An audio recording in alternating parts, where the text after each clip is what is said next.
결혼 20주년을 맞은 부부가 있었습니다. 그런데 결혼 기념일 전날 밤 아내가 남편에게 제안을 했습니다. 여보, 내일은 특별한 이벤트를 준비했어요. 이 세상에서 가장 아름다운 여인이랑 데이트할 기회를 마련했으니 꼭 좋은 시간 보내고 들어오세요. 여기 편지에 장소와 규칙이 들어있어요. 첫째, 저녁 10시 이전에 데이트를 끝내지 마세요. 둘째, 식사를 하며 대화를 할 때 항상 눈을 보세요. 셋째, 이동할 때는 손을 꼭 잡고 걸으세요. 남편은 아내가 장난치는 줄 알고 기분 좋게 받아들였습니다. 그리고 아름답게 꾸민 아내가 마치 다른 사람인 척 오든지 멀리서 공부하고 있던 딸이 찾아올 것으로 예상했습니다. 그런데 약속 장소로 나가니 멋지게 차려입은 어머니가 계셨습니다. 아들도 놀라고 어머니도 깜짝 놀랐지만 아내의 배려인 것을 알고 편지에 쓴 그 3가지 규칙을 다 지켰습니다. 아들과 행복한 데이트를 끝낸 어머니는 한껏 미소를 지으며 부쩍 기뻐했다고 합니다. 사랑하는 성도 여러분, 부모님을 기쁘게 하는 자녀가 되어야 합니다. 부모님이 자녀 때문에 즐겁게 살아가시도록 자녀의 도리를 다하여 섬겨야 합니다. 잠언 23장 25절 말씀하기를 내 부모를 즐겁게 하며 너를 낳은 어미를 기쁘게 하라고 말씀합니다. 바울은 이 마지막 때에 나타날 현상 중에 하나로 사람들이 부모를 거역할 것이라고 지적하여 말씀하고 있습니다.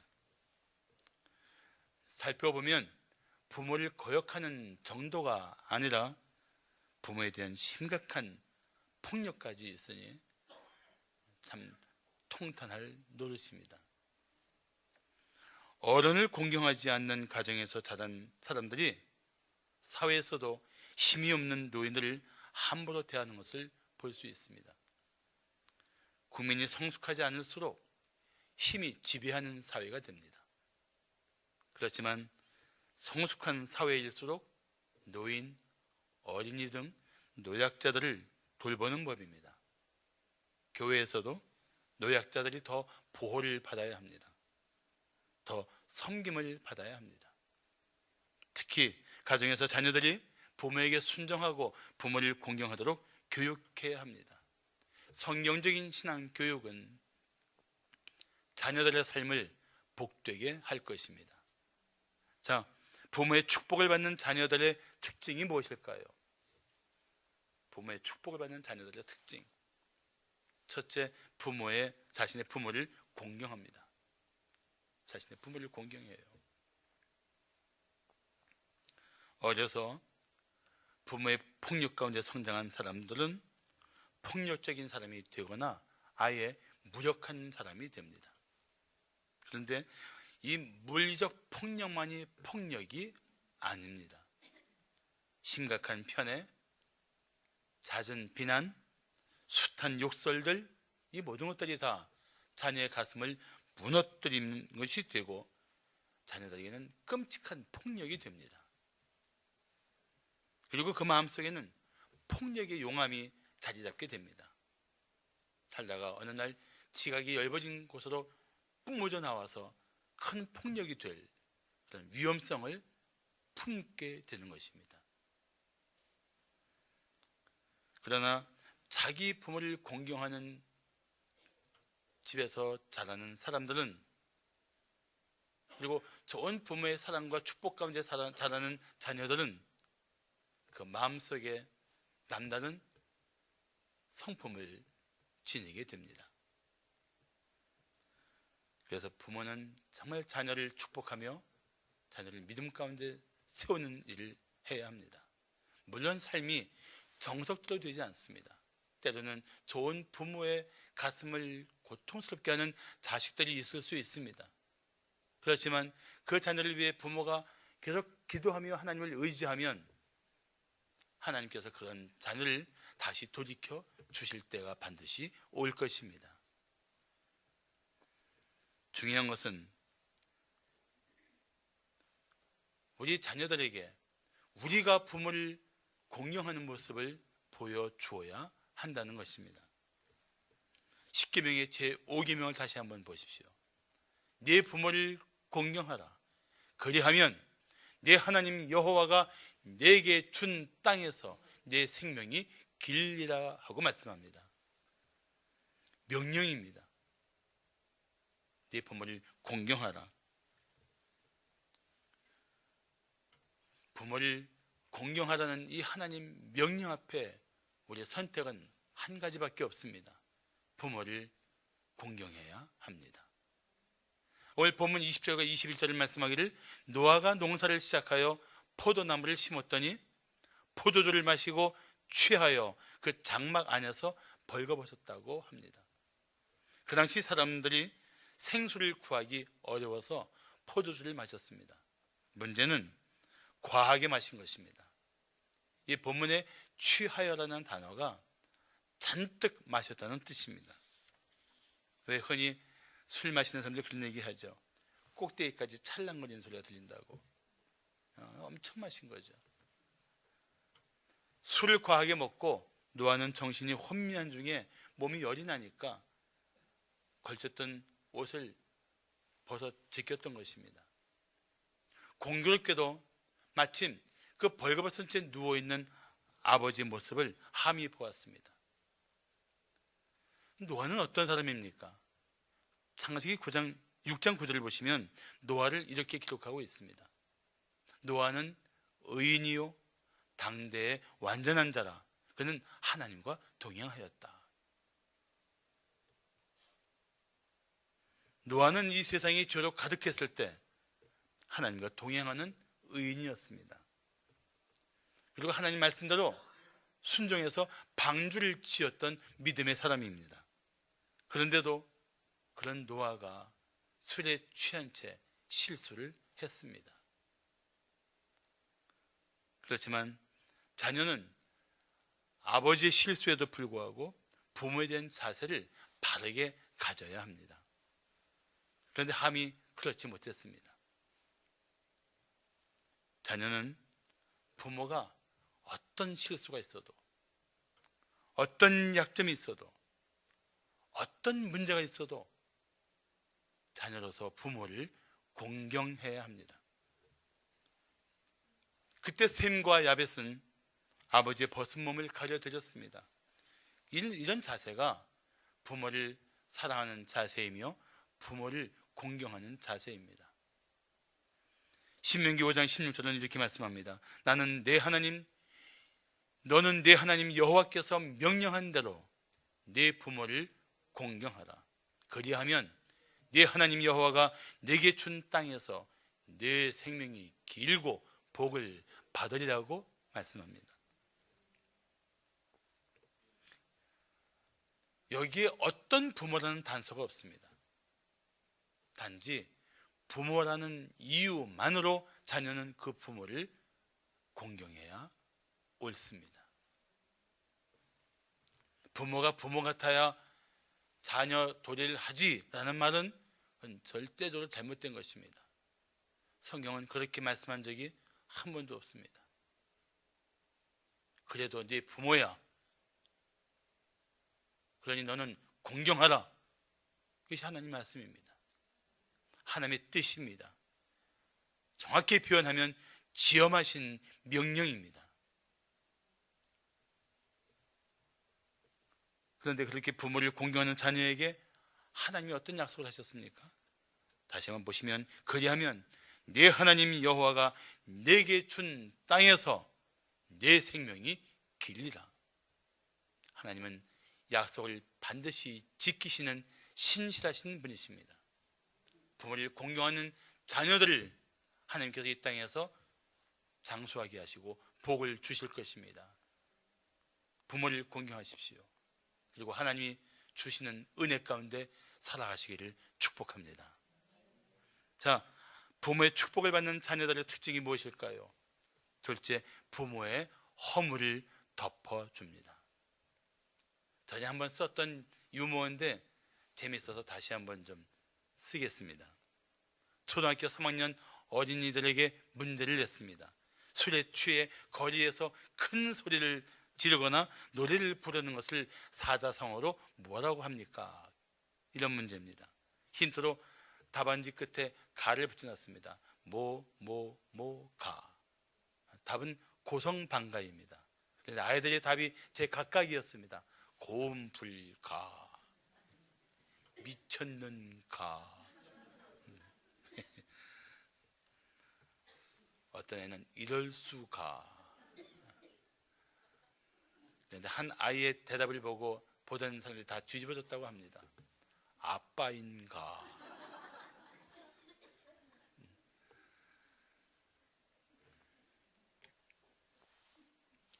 사실 사회생활의 중압감을 이기지 못하고 술로 푸는 가장들이 제법 많습니다. 믿지 않는 사람들일수록 더 그렇게 술에 무너질 수 있습니다. 가정이 화평하지 못할 때, 특히 아내와의 관계가 좋지 않을 때 남편이 술을 먹는 것은 아내에게 내가 지금 너무 힘드니까 도와달라는 우회적인 사인이기도 합니다.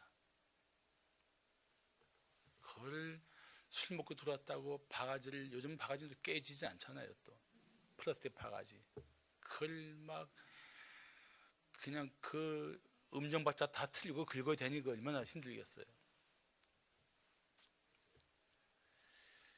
참 힘든 시대를 살고 있는 건 사실이에요. 남편들이 그걸 푸는 방법을 모르는 거예요. 하나님이 없으니까.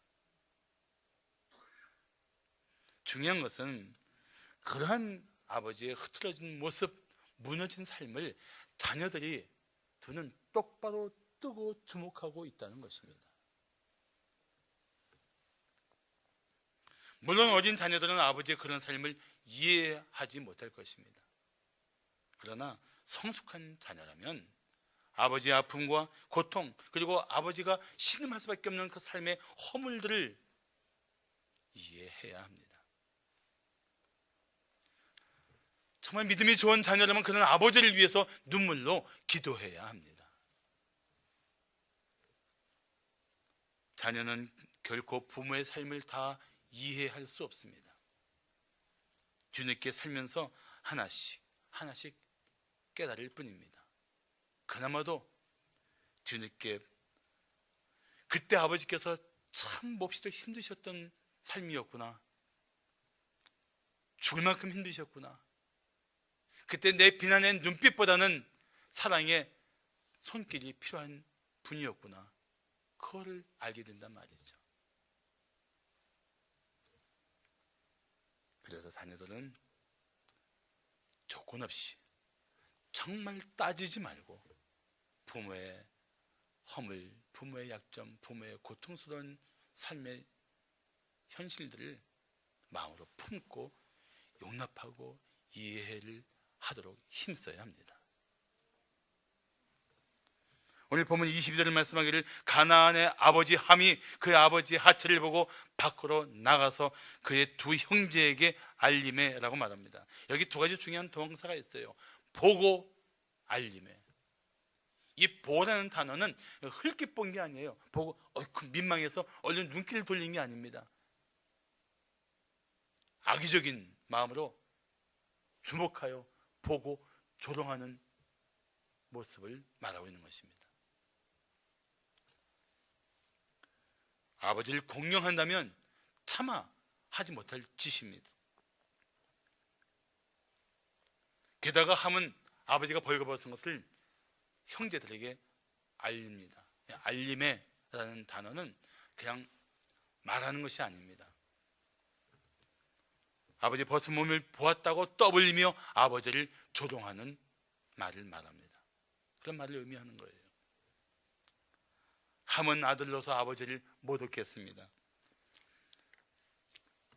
모독했을 뿐 아니라 그 아버지의 수치를 보고 형제들에게 떠벌리면서 아버지를 더 조롱한 것입니다.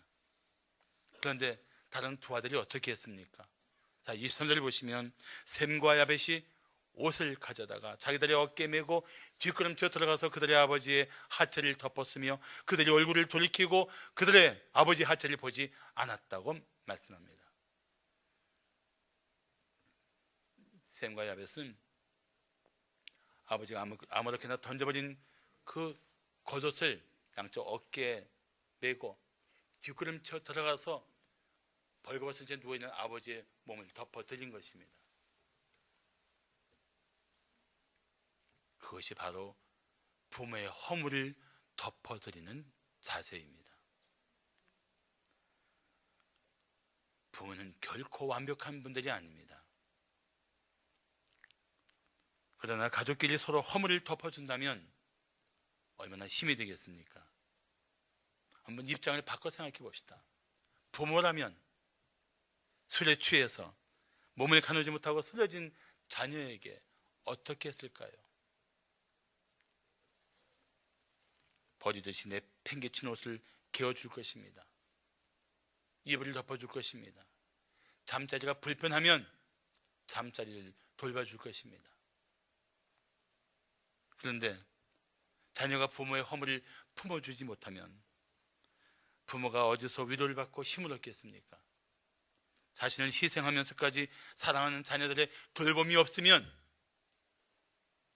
냉랭한 집안에서 어떻게 견디겠습니까? 잠언 17장 9절을 말씀하기를 허물을 덮어주는 자는 사랑을 구하는 자요 그 허물을 거듭 말하는 자는 친한 것을 이간하는 자라고 말씀하고 있습니다. 부모의 문제와 허물들을 거듭해서 들추지 마십시오. 그 상처는 자꾸 손을 대서 덧대라고 있는 것이 아닙니다. 감싸주고 치료해주고 회복할 수 있도록 도와야 할 상처인 것입니다. 더 힘써서 부모를 마음으로 이해하도록 하십시오. 그리고 조건 없이 용서하십시오. 그리고 부모님을 끝까지 돌봐드리십시오. 그것이 자녀로서 마땅히 해야 할 일입니다. 자, 부모의 축복을 받는 자녀들의 특징이 무엇일까요? 셋째, 자신의 자녀를 복되게 합니다. 보면은 자기 자녀에게는 지나칠 정도로 잘하면서 부모에게는 부유하는 사람들이 있습니다. 그건 정말 지혜롭지 못한 태도입니다. 자녀들이 복 받기를 원한다면 자신이 부모를 잘 모심으로써 자기 자녀에게 복이 임할 것을 기대해야 합니다. 자신이 주려는 것보다도 하나님이 주실 복을 받게 하는 것이 그것이 지혜로운 부모의 자세인 것입니다. 부모를 공경하는 사람은 마침내 자기 자녀를 복되게 할 것입니다. 오늘 18절은 말씀하기를 방주에서 나온 노아의 아들들은 셈과 함과 야벳이며 함은 가나안의 아버지라고 합니다. 왜 셈도 아들들이 있고 야벳도 아들들이 있었는데 함의 아들만 이름을 붙였을까요? 그 이유는 아주 간단합니다.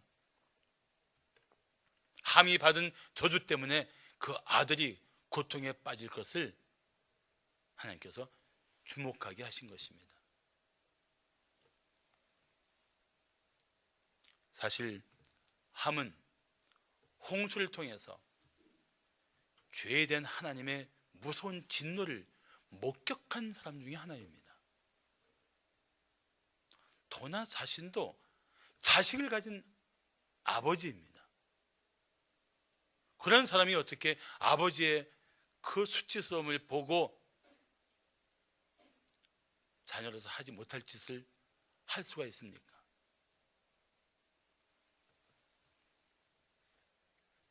자녀를 둔 사람이 부모를 공경하지 않는 것은 정말 어리석은 짓입니다.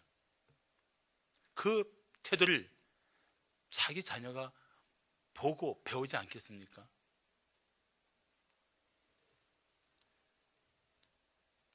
부모를 공경하면 자신뿐 아니라 자녀들에게도 반드시 하나님이 주시는 복이 있습니다. 공경하지 않으면 화가 있을 것입니다. 그래서 신명기 27장 16절을 말씀하기를 그의 부모를 경홀히 여기는 자는 저주를 받을 것이라 할 것이요 모든 백성은 아멘 할지니라. 아멘은 내게 듣기 좋은 말만 아멘 하는 게 아니에요. 하나님의 뜻이 분명할 때에는, 그 말씀대로 이루어질 것을 깨달을 때에는 아멘 해야 되는 것입니다. 우리 성도들이 워낙 아멘을 아끼시는 분들이니까 제가 들을 기회도 거의 없지만 저주를 받으라도 아멘 하는 거예요. 왜요? 그것이 마땅하기 때문에 그렇습니다.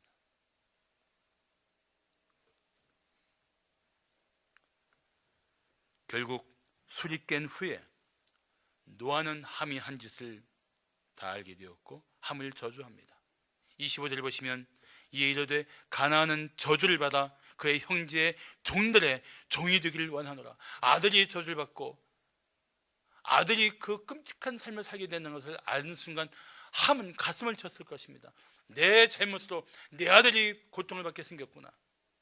더구나 형제의 종도 아니고 형제의 종들의 종이 된다는 것은 얼마나 비참한 저주입니까?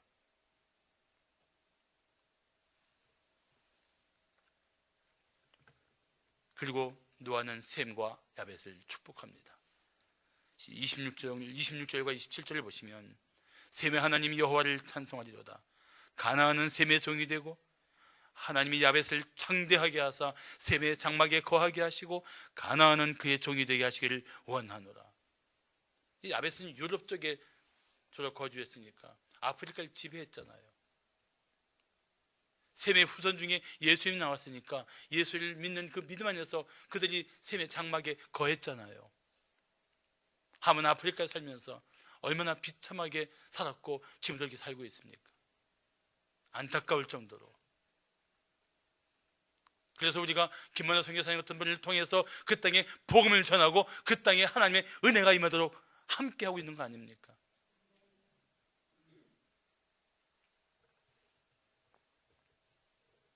저는 본문을 보면서 이런 생각을 했습니다. 그렇다 하더라도 이렇게까지 함을 저주할 필요가 있을까? 노아 같은 믿음의 사람이 실수한 그의 아들 함을 이렇게 저주해도 되는 것인가? 좀 그런 의문이 들었어요. 그런데 본문은 성경에서 처음 나오는 부모와 자녀 간의 관계를 보여주는 내용입니다. 처음 나오는 거예요. 부모에게 효도하는 첫 장면이기도 하지만 부모에게 불효한 자녀의 실상을 보여주는 첫 장면이기도 합니다. 하나님은 이 첫 장면을 통해서 부모를 공경하는 자에게는 복을 주시고 부모를 공경하지 않는 자에게는 저주를 하신다는 메시지를 강력하게 들려주고 싶어 하신 것입니다. 그리고 부모를 업신여기며 함부로 대하는 자녀들에게 경종을 울려주신 것입니다. 그렇게 살지 마라. 네가 나를 진정 무서워한다면, 내 진노를 두려워한다면 네 부모에게 그렇게 하지 마라. 강력하게 말씀하신 거예요.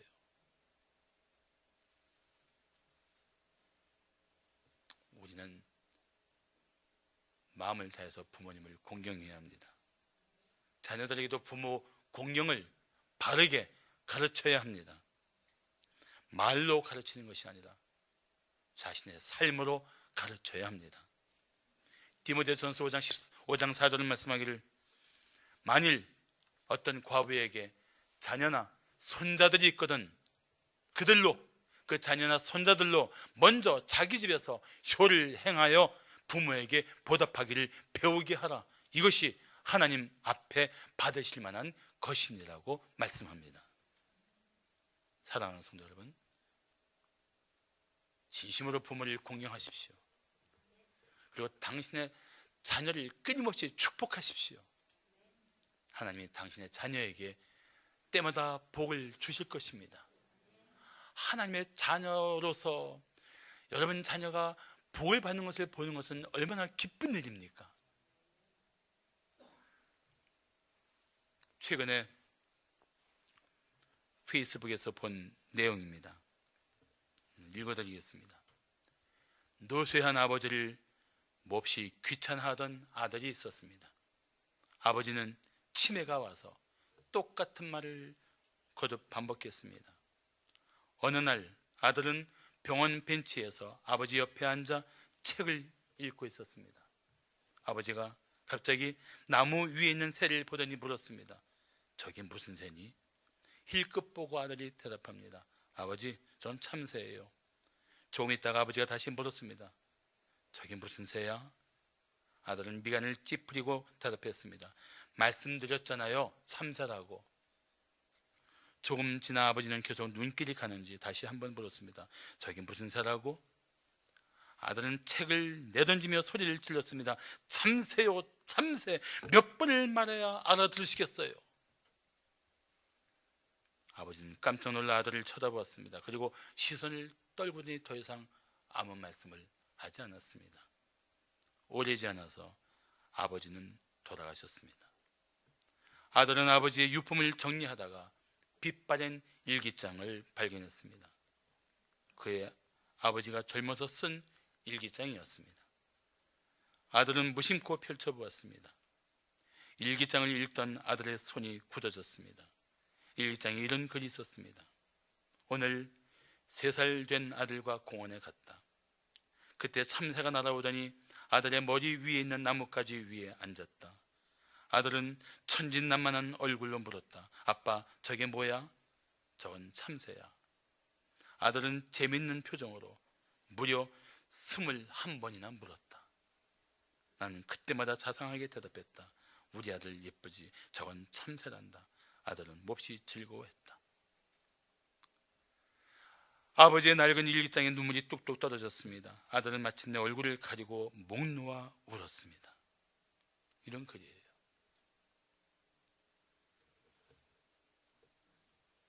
한번 생각해 보십시오. 당신의 부모님께 얼마나 많은 용서를 받으며 살았습니까? 그런데 우리가 부모의 잘못을 용서하지 못할 때가 얼마나 많습니까? 부모님께서 당신에게 얼마나 오랜 세월 참고 기다리셨습니까? 그런데 우리는 참지 못하고 부모님께 함부로 말하고 행동할 때가 얼마나 많습니까? 부모님은 얼마나 많은 희생을 감당하셨습니까? 그런데 우리는 부모님을 위한 희생에 얼마나 인색합니까?